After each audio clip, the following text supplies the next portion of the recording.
Stacia, thank you. Well, we want to get back to that story from earlier that several kids will be involved in sports this summer. Head injuries, of course, are always a concern for parents. Nearly 2 million sports-related concussions happen every year. In today's Medical Minute, we're learning more about common misconceptions about them. Concussions are a hot topic in the world of sports. And while you may have heard a lot about these injuries, there can be some misconceptions surrounding head injuries. Our first myth, a concussion always involves a direct hit to the head.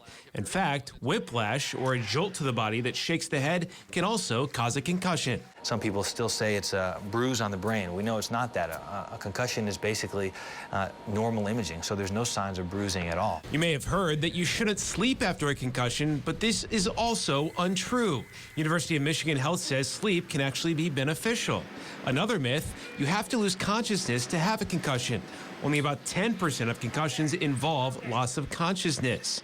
You don't always have to go to the hospital when you have a concussion. Doctors say you can be cared for at home and follow up with a doctor within a few days if you have mild symptoms. As for when you can return to the field, and a lot of people think that you should, quote, fight through a concussion. Well, we know that these days that can be very dangerous and that can lead to severe traumatic brain injury. The rule of thumb, you shouldn't return to play until you've been cleared by a medical professional.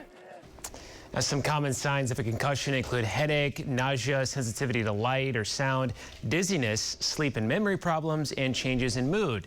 You should see a doctor if your symptoms persist.